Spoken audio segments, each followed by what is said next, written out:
Hello everyone, मैं सत्यम Awasthi banker घर की गुल्लक में आप सबका स्वागत करती हूँ।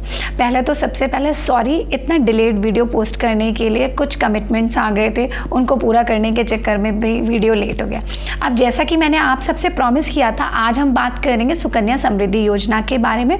सुकन्या समृद्धि योजना जो है वो गवर्नमेंट ऑफ इंडिया के द्वारा लॉन्च करी गई थी, जो बेटी पढ़ाओ बेटी बचाओ कैंपेन जो इन्होंने लॉन्च किया था, उसके अंतर्गत ये स्कीम लॉन्च करी थी। इसका जो मेन मोटिव था, जो मेन उद्देश्य था, वो था गर्ल चाइल्ड प्रॉस्पेरिटी, जिसको इन्होंने दो पार्ट में इसको बताया है। एक तो funds for future education of a girl child और दूसरा मैरिज एक्सपेंसेस। इनको फुलफिल करने के लिए ही ये जो स्कीम है सुकन्या समृद्धि योजना, इसको लॉन्च किया गया था। अब हम फटाफट से बात कर लेते हैं कुछ मेन पॉइंट्स के बारे में कि भाई account, how to open this account, how to operate this account, इसको बंद कैसे किया जा सकता है, इसके बेनिफिट्स क्या हैं और इसको ओपन करने के लिए इसमें डॉक्यूमेंट्स की क्या क्या रिक्वायरमेंट होती है। हम ये सारी चीज़ों के बारे में डिस्कशन करेंगे इस वीडियो में, पर उससे पहले प्लीज़ लाइक एंड सब्सक्राइब।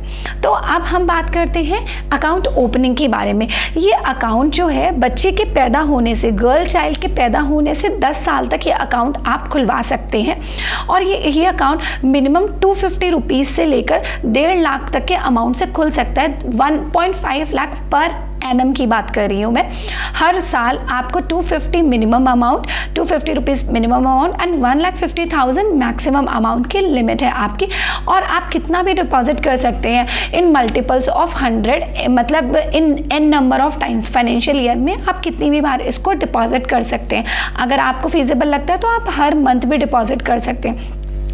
अब इस अकाउंट के कुछ प्री रिक्विजिट कंडीशन है, जैसे कि ये जो अकाउंट है इसमें जो डिपॉजिटर हैं, जो भी पेरेंट होते हैं, जो लीगल गार्जियन हैं, जो बच्चे के साथ होते हैं, उनको मिनिमम 15 ईयर्स तक इसमें डिपॉजिट करना होता है और ये इस अकाउंट का जो मैच्योरिटी पीरियड होता है वो 21 ईयर्स का होता है। अब जनरली लोगों को ना ये वाला कॉन्सेप्ट समझ में नहीं आता या इसको समझने में वो गलती कर देते हैं। अब मैं आपको इसको एक एग्जाम्पल के साथ समझाती हूँ। अगर सपोज करिए कि बच्ची 8 साल की है, 8 साल की बच्ची का आप अकाउंट खुलवाते हैं, तो इसमें जो डिपॉजिट होगा वो बच्चे के 8 + 15 दैट मीन्स 23 ईयर्स तक आपको इसका डिपॉजिट करना पड़ेगा। और इसका जो मैच्योरिटी वो होगा वो 8 + 21 दैट मीन्स 29 ईयर्स में जाके ये अकाउंट जो होगा वो आपका मैच्योर होगा। हाँ जी, इसका मतलब ये होता है। लेकिन इसमें एक कंडीशन ये भी है कि जब बच्चा 18 साल का हो जाता है तो आप इसमें से पार्शियल विड्रॉ कर सकते हो, दैट मीन्स 50% तक आप इस अकाउंट से विड्रॉ कर सकते हैं इन केस अगर उसकी शादी के एक्सपेंसेस के लिए या फिर उसकी हायर एजुकेशन के लिए। लेकिन उसके लिए आपको रेलिवेंट डॉक्यूमेंट्री प्रूफ्स आपको प्रेजेंट करने पड़ेंगे, तो आप 50% तक इस अकाउंट से आप उसमें से विड्रॉ कर सकते हो। अब जो होता है ये अकाउंट, कितने नंबर ऑफ अकाउंट आप खुलवा सकते हैं एज अ पेरेंट, तो maximum 2 account as a parent आप खुलवा सकते हो। इन केस अगर ट्रिपलेट्स होते हैं या आपके ट्विंस होते हैं, उस केस में आपको परमिशन होती है स्पेशल सर्कमस्टांसेस में। अदरवाइज नॉर्मली 2 अकाउंट एक पेरेंट खुलवा सकते हैं। और ये तो सभी को पता है कि SSY जो स्कीम है ये under section 80C tax rebate के अंतर्गत आती है। आप इसमें टैक्स रिबेट क्लेम कर सकते हो, तो ये बहुत ही अच्छा फीचर होता है कि 80C के अंदर ये आती है। अब ये जो स्कीम है, अब इसमें ऐसा भी होता है कि इसमें मिनिमम जो लॉक इन पीरियड है वो 8 साल का होता है, और या फिर ये कह लीजिए कि 18 साल, बच्चे के 18 साल से पहले आप इस अकाउंट में से पैसा विड्रॉ नहीं कर सकते। मतलब पार्शियल विड्रॉल भी पॉसिबल नहीं है अनटिल एंड अनलेस बच्चा 18 साल का नहीं हो जाता है। उसके पहले आप इस स्कीम से पैसा नहीं निकाल सकते हैं। अब हम इसकी बात करते हैं कि ये अकाउंट कौन कौन से सर्कमस्टांसेस में क्लोज किया जा सकता है। सबसे पहला, इन केस अगर बच्चे की डेथ हो जाती है, अकाउंट होल्डर की ही डेथ हो जाती है, तो ये अकाउंट उसी वक्त बंद किया जा सकता है और जो सारा का सारा पैसा है वो विद इंटरेस्ट जो पेरेंट है उसके पास आ जाएगा, उसके अकाउंट में ट्रांसफ़र कर दिया जाएगा।